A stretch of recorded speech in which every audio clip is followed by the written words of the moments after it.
Hello friends, platinum classes Gorakhpur के YouTube channel पर आप सभी का स्वागत है।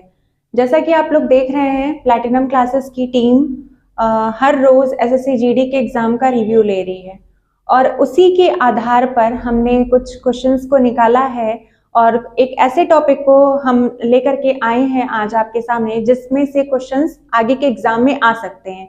तो आप अपने एग्जाम में जाने के पहले हमारा ये वीडियो जरूर देखें और 2-4 क्वेश्चन है, बहुत ज्यादा नहीं है, इनको आप इजीली चलते चलते आप इनको पढ़ सकते हो। तो स्टार्ट करते हैं। आज के टॉपिक का नाम है विटामिन।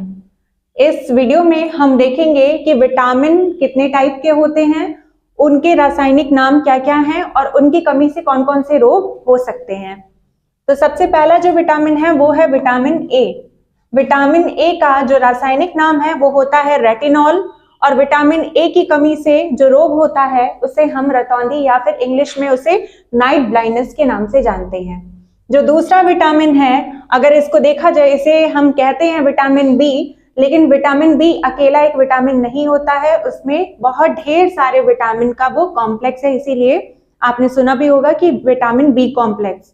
तो अगर आपके एग्जाम में आए कि विटामिन बी की कमी से कौन सा रोग होता है, तो आप वहां पे ऑप्शन में दिया होगा बेरी बेरी, आप बेरी बेरी को टिक कर देंगे।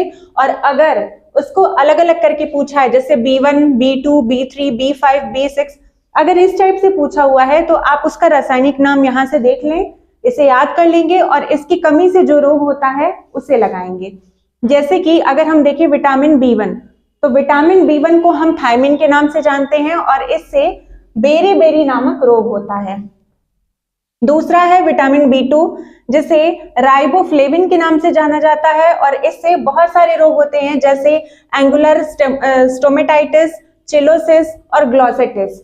ठीक है, ये जितने भी हैं ये हमारे माउथ एरिया के ये रोग हैं सारे।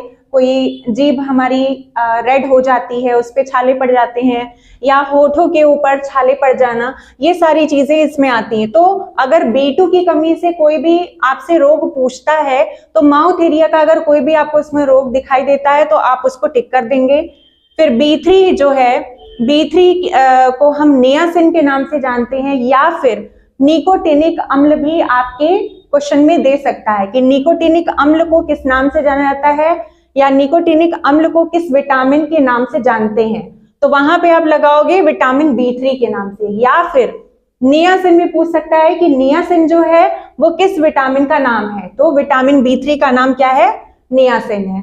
ठीक है, अब इसकी कमी से कौन सा रोग होता है, तो इसकी कमी से पेलाग्रा रोग होता है।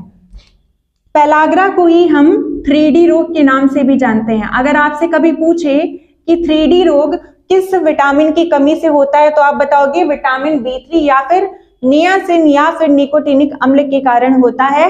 3D का मतलब है, जो इसमें मतलब 3 ऐसे रोग होंगे जो D से शुरू होते हैं। पहला जो D है वो होता है डायरिया। जो दूसरा D है वो है डर्मेटाइटिस। डर्मेटाइटिस का मतलब होता है चर्म रोग। और जो तीसरा D है वो होता है डिमेंशिया।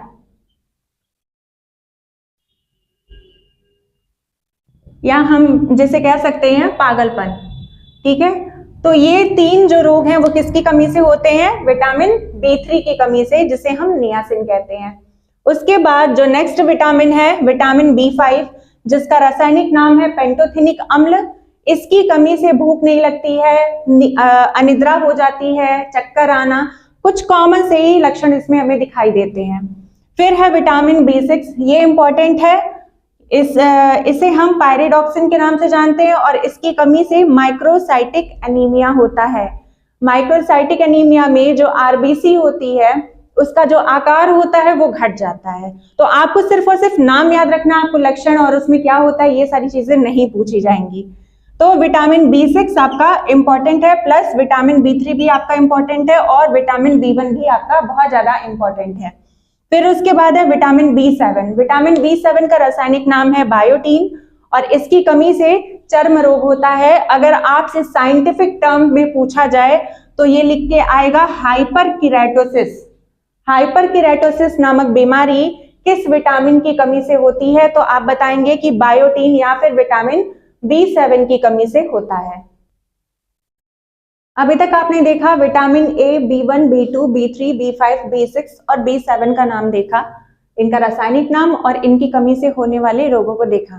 ठीक है, अब इसके बाद ऐसा नहीं है, ये तो सीधा सीधा लिखा हुआ है, लेकिन अभी जो एग्जाम में जो पैटर्न चल रहा है उसमें ऐसे पूछा जाता है कि निम्नलिखित में से कौन सा विटामिन ए का रासायनिक नाम नहीं है, नहीं लगा करके क्वेश्चंस आ रहे हैं। तो अगर आपको ये चीज रासायनिक नाम अच्छे से याद है या फिर विटामिन का नाम ठीक से पता है, तभी आप उस क्वेश्चन को अटेम्प्ट कर पाएंगे। तो इसलिए आपको विटामिन के नाम के साथ साथ उनका रासायनिक नाम और उनकी कमी से कौन कौन से रोग होते हैं, इन सभी को ध्यान से पढ़ करके जाना है। इसके बाद हम इसके आगे के विटामिन को इसके आगे देखते हैं विटामिन B9। विटामिन B9 को फॉलिक अम्ल या फॉलिक एसिड के नाम से जाना जाता है और इसकी कमी से मेगालोब्लास्टिक एनीमिया होता है। मेगालोब्लास्टिक एनीमिया ज्यादातर गर्भवती महिलाओं और शिशुओं में होता है। इसमें आरबीसी की जो संख्या है वो बिल्कुल कम हो जाती है, इसीलिए आपने देखा होगा कि प्रेगनेंसी में अलग से वुमेन्स को आयरन की गोलियां दी जाती हैं। ठीक है, जो नेक्स्ट है विटामिन वो है विटामिन B12।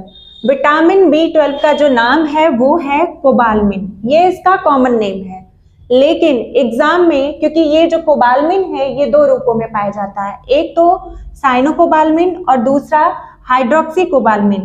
तो आपसे अगर इन तीनों में से कोई भी नाम पूछे आप उसका आंसर विटामिन B12 ही लगाएंगे। कोबालमिन, साइनोकोबालमिन और हाइड्रोक्सी कोबालमिन तीनों विटामिन B12 का नाम है। इसकी कमी से पर्नीशियस एनीमिया होता है। अगर पर्नीशियस एनीमिया आपके एग्जाम में नहीं दिया हुआ है, सिर्फ एनीमिया दिया है, तो भी आप लगा सकते हैं विटामिन B12।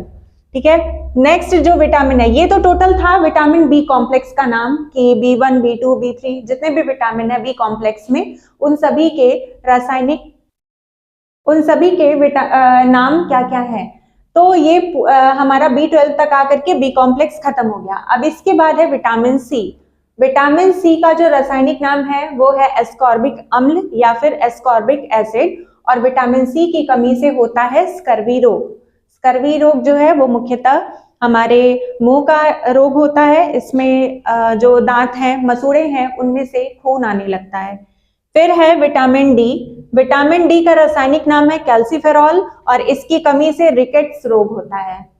वयस्कों में ऑस्टियोमलेशिया नामक रोग हो जाता है विटामिन डी की कमी से, और जो वृद्ध हैं जिनकी ओल्ड एज में जो जा चुके हैं उनमें ऑस्टियोपोरोसिस होता है। तो आपसे वो शायद ना पूछे, लेकिन रिकेट्स आपसे पूछ सकता है। जब रिकेट्स आए तो आप लगाओगे कि विटामिन डी की कमी से होता है। नेक्स्ट है विटामिन ई। विटामिन ई को हम टोकोफेरॉल के नाम से जानते हैं, और अगर बॉडी में विटामिन ई की कमी हो गई तो प्रजनन शक्ति में कमी आ जाती है, चाहे वो महिला हो या पुरुष हो, उसके प्रजनन शक्ति में कमी आ जाती है। नेक्स्ट विटामिन जो है और लास्ट विटामिन जो है उसे हम विटामिन के नाम से जानते हैं। विटामिन के को फेलिक्विनोन के नाम से जाना जाता है, इसका रासायनिक नाम है फेलिक्विनोन, और इसकी कमी से रक्त का थक्का नहीं जमता है। यदि कहीं चोट लग जाए, ब्लीडिंग होने लगे, तो उस जगह पे जो रक्त का थक्का जमता है वो प्रक्रिया नहीं हो पाती है विटामिन के की कमी से। इसीलिए बहुत सारे केसेस में अगर जिनके बॉडी में विटामिन के की कमी है और गंभीर चोट लग जाती है, खून ज्यादा बह जाने की वजह से व्यक्ति की मृत्यु भी हो जाती है। तो ये थे पूरे टोटल आपके विटामिन के नाम। आप इसको खूब अच्छे से पढ़ लीजिए। इवन आप ये भी पढ़ के जाएंगे कि निम्नलिखित में से कौन नहीं है, नहीं वाला भी। अगर आप ये नाम अच्छे से याद कर लिए और विटामिन के नाम अच्छे से याद कर लिए तो फिर आपको कैसे भी क्वेश्चन पूछे आप उसको कर लेंगे। अगर इस तरीके से आपको नहीं याद हो पा रहा है या बहुत टफ लग रहा है तो एक छोटा सा ट्रिक है, रथ एक टॉफी। ठीक है, जो रथ है, र का मतलब होता है रेटिनॉल। रेटिनॉल किसका नाम है? विटामिन ए का नाम है। थ का मतलब है थायमिन। थायमिन किसका नाम है? विटामिन बी का नाम है। ठीक है, आपसे कॉमन पूछ सकता है, नॉर्मली पूछ सकता है कि विटामिन बी का कौन सा रासायनिक नाम है, तो हम बताएंगे विटामिन बी का जो रासायनिक नाम है वो है थायमिन। फिर यहाँ पर ए लिखा है, ए का मतलब है एस्कॉर्बिक एसिड। एस्कॉर्बिक एसिड या फिर एस्कॉर्बिक अम्ल विटामिन सी का नाम है। फिर है क का मतलब हुआ कैल्सीफेरॉल। कैल्सीफेरॉल जो है वो विटामिन डी का नाम है। टॉ का मतलब हुआ टोकोफेरॉल, जो कि विटामिन ई को कहते हैं। और यहाँ से फी जो है, फी मतलब फ का मतलब फैलिक्विनोन, मतलब कि विटामिन के का नाम। तो आप यहाँ से A B C D E और के का नाम याद कर सकते हैं। Thank you. और अगर आपको यहाँ से ट्रिक से याद करना है तो आप ट्रिक से याद कर लीजिए, और यदि आपको डिटेल में पढ़ना हो और इनके नाम को याद करना हो तो आप हमारी पूरी वीडियो को देखिए। और अगर आपको ये वीडियो अच्छी लगी हो और हमारे चैनल के माध्यम से, रिव्यू के माध्यम से, वीडियोस के माध्यम से अगर आपको लगता है कि आपको एग्जाम में कुछ बेनिफिट मिल रहा है या आपकी तैयारी में कुछ बेनिफिट मिल रहा है, तो आप हमारे चैनल को लाइक करें, शेयर करें और सब्सक्राइब करें। Thank you so much.